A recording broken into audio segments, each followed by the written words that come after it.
Chapter 14.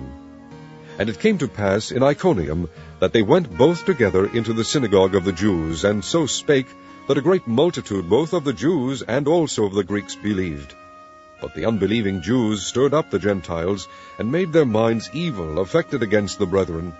Long time therefore abode they, speaking boldly in the Lord, which gave testimony unto the word of his grace, and granted signs and wonders to be done by their hands. But the multitude of the city was divided, and part held with the Jews, and part with the apostles. And when there was an assault made both of the Gentiles, and also of the Jews with their rulers, to use them despitefully, and to stone them, they were ware of it, and fled unto Lystra and Derbe, cities of Lycaonia, and unto the region that lieth round about, and there they preached the gospel. And there sat a certain man at Lystra, impotent in his feet, being a cripple from his mother's womb, who never had walked. The same heard Paul speak, who steadfastly beholding him, and perceiving that he had faith to be healed, said with a loud voice, Stand upright on thy feet. And he leaped and walked. And when the people saw what Paul had done, they lifted up their voices, saying in the speech of Lycaonia, The gods are come down to us in the likeness of men. And they called Barnabas Jupiter, and Paul Mercurius, because he was the chief speaker. Then the priest of Jupiter, which was before their city, brought oxen and garlands unto the gates, and would have done sacrifice with the people, which when the apostles Barnabas and Paul heard of, they rent their clothes, and ran in among the people, crying out and saying, Sirs, why do ye these things?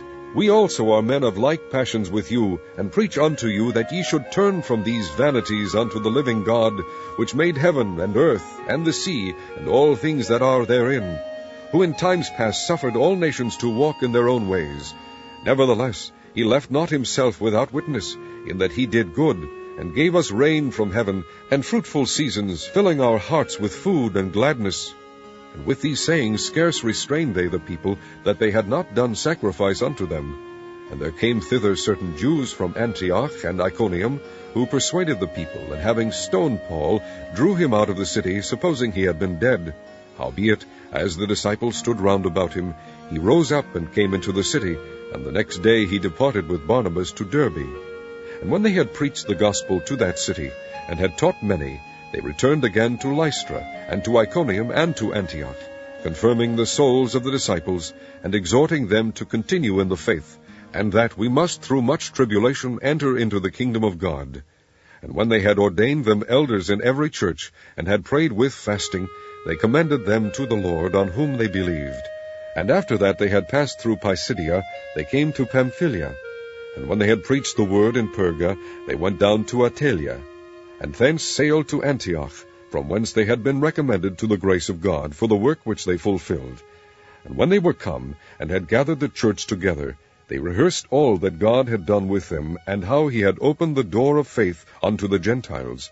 And there they abode long time with the disciples.